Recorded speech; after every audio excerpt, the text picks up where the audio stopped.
So, much like everybody, I have difficulty talking about failure, especially my own. So instead, this is going to be a story about you. Nothing about me whatsoever. You learned about failure pretty early on, the way that most people did, as a government-mandated report card with your name on it. You were first introduced to that big red F. And although you were young, it made a lot of sense. It was like failure was a box on the floor, and they said, don't go in this box, and as long as you did the bare minimum, you were rewarded with stickers and songs and many green check marks. But as you got older, nobody told you that the box would get bigger. You just kind of noticed that on your own. It wasn't just enough not to get an F. Now, a D meant that you wouldn't get into the advanced placement classes, and now it felt less like a box and more like walls that were slowly closing and guiding you down a very specific path to success. But successes started getting smaller and smaller. You didn't get dinosaur stickers anymore, even when you asked your teachers for them. Nap time no longer gave you good grades. Now it was, if you didn't get the A in this course, you weren't going to get into the good school. You were going to sabotage your whole life. Failure wasn't around you anymore. It was above you, a monolith teetering on a cliff, and all around you possible mistakes that were like butterflies, and you were never sure which one of those would flap its wings and send that mass of failure toppling down onto you. Then you got into college and you had a C's get degrees kind of mentality, so that was a nice reprieve. But when that was over, you went into the real world and there was a horrible, horrible thing for you. You go to your first job interview and they don't give you a letter grade. They just tell you no. No feedback, no things you could have done better, just N-O. And now, failure has taken the shape of a wall, a black box, where you're not even sure what reinforces behind it, but you batter away at it.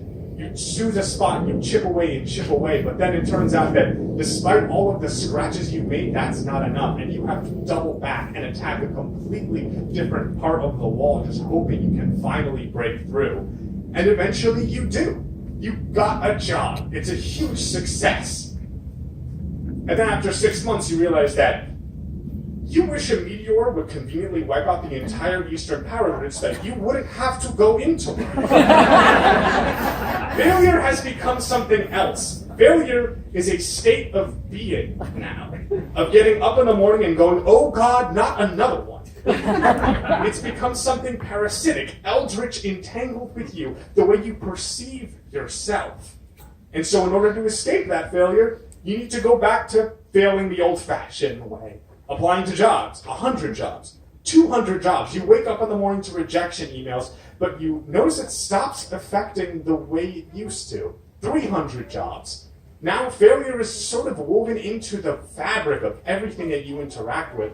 It doesn't sting anymore. It's just something that you wade through. Each butterfly is a mistake, but you can pass them and catch the ones that seem to matter. And then it works. You finally get the job, and everything is perfect, and you never have to worry about a single failure ever again. A month and a half later, you get fired. And the rug is pulled out from underneath you, and you go exactly into that same spot as before, having to apply to jobs, failure everywhere. But now it's not scary anymore. It's just the way things are in a refreshing, freeing way. Failure isn't a monolith. It's not a shape that is separate from living. It is just a part of the living itself.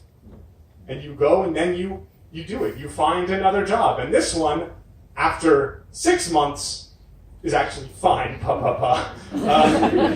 Things are going all right. But you remember that state that you had been in. And in a way, even if you do fail, it's not nearly as scary anymore. Because you just go back to going about life the same way, where every single thing is a failure, and the reflection of that. There are successes everywhere as well. You have the loud failures where you, in a room full of people, you happen to disappoint them by maybe misspeaking a certain part of your speech. Just right there. And you have those quiet failures where the expectations so precious to you that sharing them with anyone else would feel like a failure in and of itself. But you have the loud successes where in a room full of people you manage to say a sentence and don't mess up. And you have those quiet successes as well where in reality you don't owe it to anybody else to even know that you succeeded. As you go throughout life, failure is a part of everything, but you learn to make your own stickers. You give yourself the rewards because that's just the shape of failure, is the shape of life itself.